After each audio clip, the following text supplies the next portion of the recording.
Good day everyone, I am Camila Abraham Lucero, a second-year criminology student section A.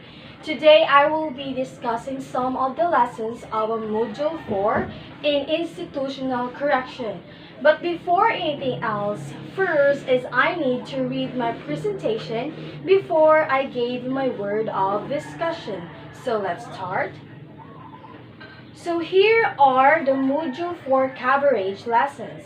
We have the Bureau of Corrections, RA 10575, Custody, Security, and Control of Prisoners, Care and Treatment of Prisoners, Release of Prisoners by the Virtue of Good Conduct Time Allowance or GCTA, Prohibited Acts subject to disciplinary actions, BJMP RA 6975, Republic Act 9263.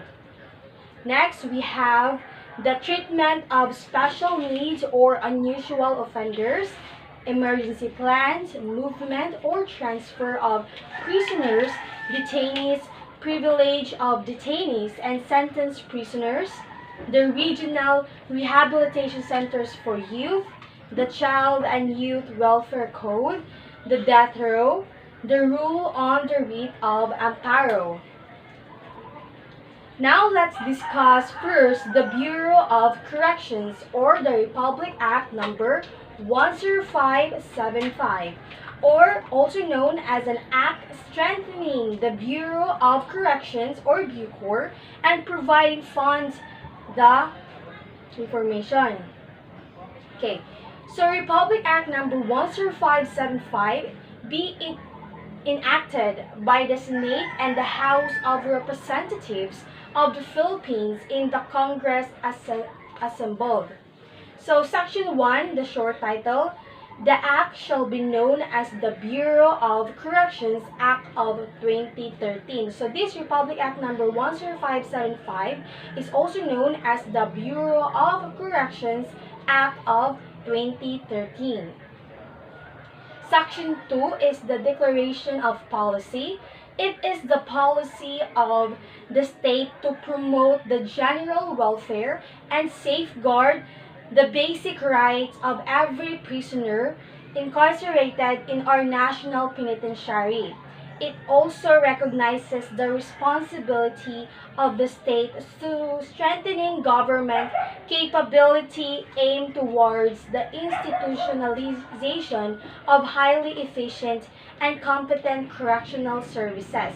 So in this declaration of policies, it uprights the general welfare and safeguard of rights of every individual prisoners in the national penitentiary.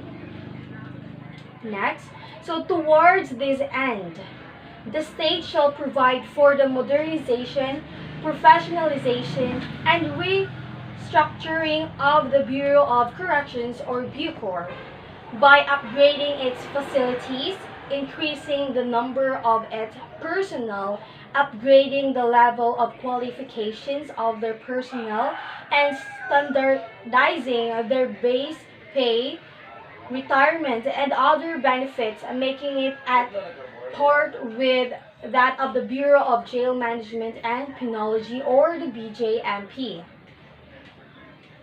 So now let's proceed to the section 3. It's the definition of terms.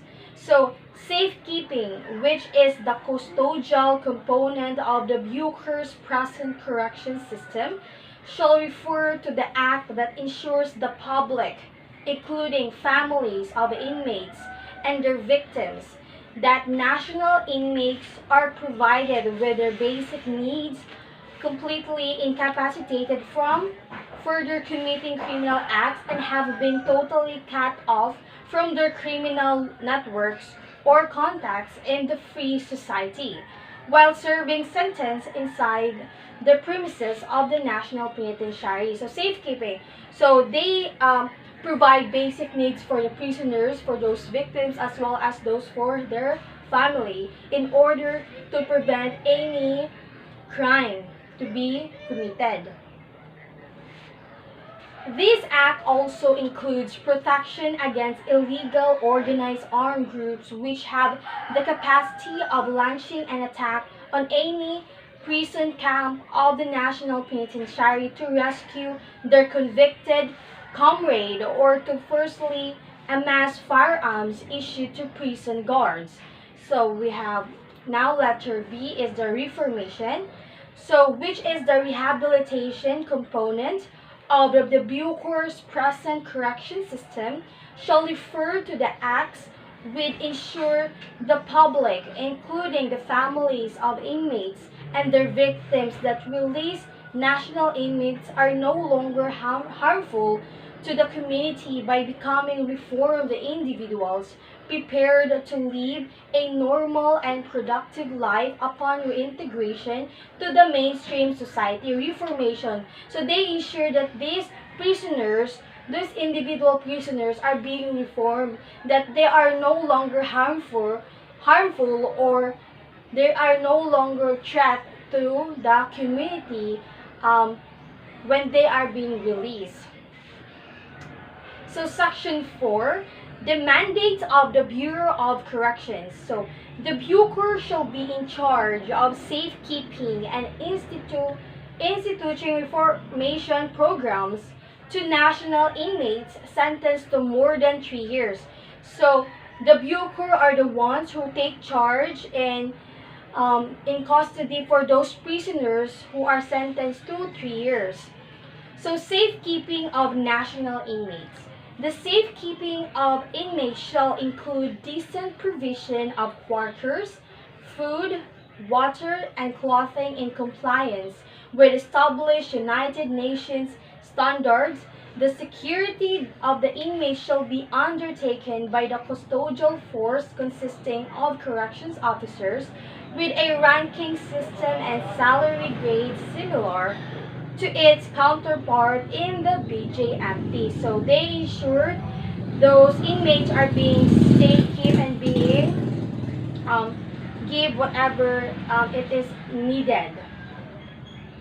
Okay, so reformation of national offenders. The reformation programs which should be instituted by the Bucor for the inmates shall be the following: the moral and spiritual program, education and training program, work and livelihood program, sports and recreation program, health and welfare program, and lastly we have the behavior modification program to include the therapeutic community. Let's proceed.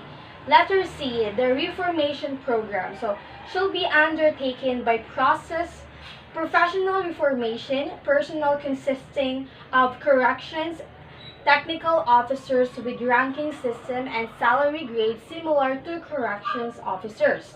So corrections technical officers are personnel employed in the implementation of reformation programs, and those personnel whose nature of work requires proximate or direct contact with the inmate. So these are the technical officers who have direct contact to the inmates. So corrections technical officers include priests, evangelists, pastors, teachers, instructors, professors, vocational placement officers, librarians, guidance counselor, physician, nurses, medical technologists, pharmacists, dentists, therapists, psychologists, psychiatrists, sociologists, social workers, engineers, electricians, agriculturists, veterans, lawyers, and similar professional skills relevant to the implementation of inmate reformation programs. So these are the correctional technical officers who are going to implement of inmate reformation programs. So these are the individual personnel. So now let's proceed to the section 5, which is the operations of the Bureau of Corrections.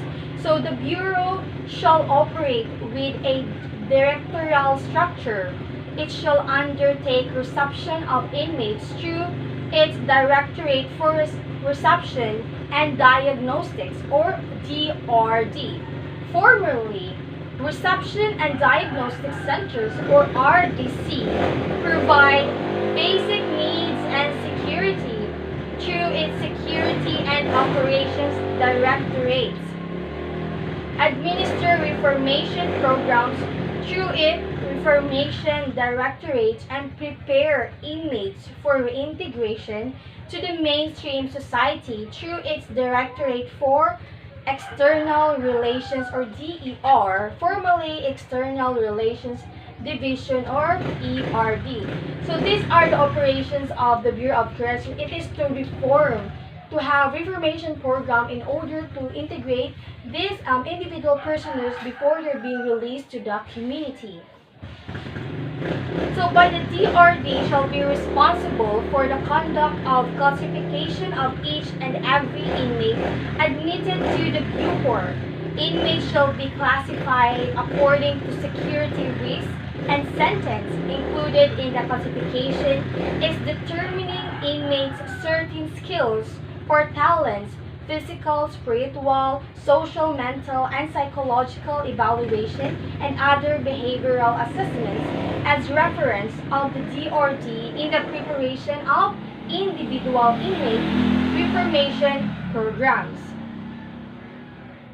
So aside from those born of the provisions under Rules 8, Part 1 Rules of General Application of the United Nations, Standard Minimum Rules for the Treatment of Prisoners, and that of the existing regulation of the Bureau on Society,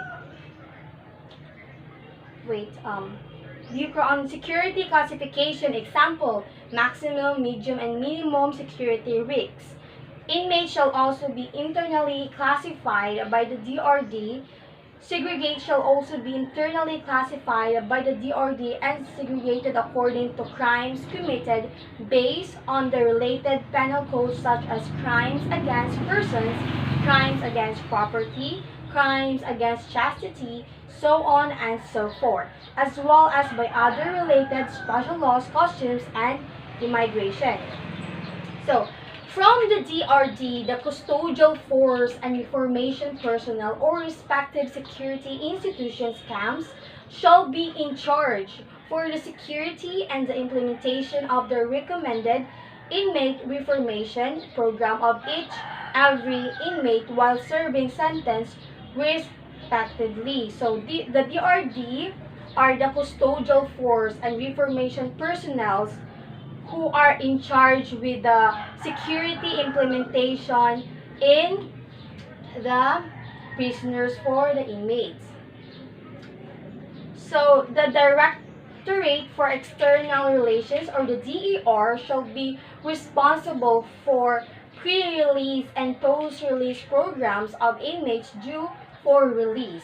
The DR shall also classify inmates according to skills acquired for referral and endorsement to appropriate companies or corporations participating in the Bureau on-the-job training programs for newly reformed inmates. The DER shall also evaluate, classify, and apply necessary programs to inmates for readiness to join the mainstream society upon release.